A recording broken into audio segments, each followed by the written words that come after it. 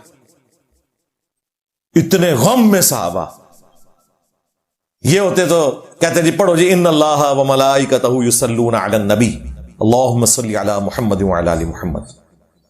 ان کو پتا تھا اس وقت کس چیز کی ضرورت ہے، اور پھر اس پر اکتفا نہیں کیا. یہ تو انہوں نے اپنی طرف سے جملہ بول دیا، یہ نہ کوئی آیت تھی نہ حدیث. کہتے ہیں انجینئر صاحب کے دماغ میں آتا ہے بزرگ پیشاب بھی نہیں روک سکتے. یہ کتنے لکھا ہے بھئی؟ جتنے یہ لکھا ہے کہ جو محمد کی عبادت کرتا تھا جان لے کہ محمد مر چکے، اور جو اللہ کی عبادت کرتا تھا وہ جان لے کہ اللہ زندہ ہے. یہ حضرت ابوبکر نے خود کہا ہے نا. حضرت ابوبکر نبی تو نہیں نا، یہ کہتے ہیں اللہ کہہ سکتا ہے، نبی کہہ سکتا ہے، اور کوئی نہیں کہہ سکتا. لو سامو، جب تمہارے بابے کہیں گے نا کہ فلاں بابے نے سمندر روکا ہوا ہے، تو کسی ابوبکر کے غلام کے دماغ میں اللہ یہ بات ڈال دے گا کہ ان سے کہہ کہ یہ تو اپنا پیشاب بھی نہیں روک سکتے. جب فتنہ اٹھتا ہے تو اس کا کلا کما ہوتا ہے. حضرت ابوبکر نے فرضی جملہ بولا، پھر دلیل میں آیت پیش کی. آیت میں وہ کچھ نہیں لکھا ہوا تھا کہ جو محمد کی عبادت کرتا. بھئی محمد کی عبادت تو کوئی بھی نہیں کرتا تھا صلی اللہ علیہ وآلہ وسلم. فرضی جملہ بولا تاکہ شرک کا کلا کما ہو. آیت پڑھی وما محمد الا رسول قد خلت من قبلہ الرسل افئن مات او قتل. محمد تو نہیں مگر ایک رسول، اگر یہ مر جائیں یا قتل ہو جائیں. ہاں، وصال شریف فرما جائیں یا شہید شریف ہو جائیں یہ نہیں ہے. کہتا ہے گستاخانہ ترجمے کرتا ہے، اور ترجمے تو تم نے خود سے بنائے ہوئے ہیں. میں تو جو الفاظ ہیں ان کی بات کر رہا ہوں، اردو اور عربی میں مستعمل ہے. ترجمے تو تم نے چینج کیے ہوئے. اگر یہ مر جائیں یا قتل ہو جائیں، کیا تم دین سے الٹے قدم پھر جاؤ گے؟ پھر آیت پڑھی انک میت وانہم میتون. اے نبی تمہیں بھی مرنا ہے، تمہارے مخالفین کو بھی مرنا ہے. یہ دو آیتیں پڑھی اور اپنا فتویٰ پہلے دیا، آیتیں بعد میں بیان کی. ہم آیات احادیث پہلے بیان کرتے ہیں، بعد میں اپنا موقف بیان کرتے ہیں. لیکن سیدنا ابوبکر رضی اللہ تعالیٰ نے پہلے اپنا موقف بیان کیا، بعد میں آیات پیش کی. وہ نہ بھی کرتے، ان کی بات خود بھی حجت ہوتی، اس کے باوجود انہوں نے بغیر دلیل کے بات نہیں کی. اور تمہارے مولوی بغیر دلیل کے ہی لمبی لمبی چھوڑ کے چلے جاتے ہیں. تو یہ اپنے دماغ کا علاج کرو. ہم حیات النبی کے منکر نہیں، ہم تمہارے جعلی عقیدے کو نہیں مانتے. حیات النبی کو تو مانتے ہی ہم ہیں. تم تو اس باب کشف المحجوب کے ماننے والے ہو کہ جس نے ہڈیاں لکھی، تذکرۃ الاولیاء میں بھی اور کشف المحجوب کے اندر بھی، دونوں بابیں. جاؤ جو کرنا ہے ان کے ساتھ جا کے کرو. میرا کافی ہے اس پوائنٹ پہ.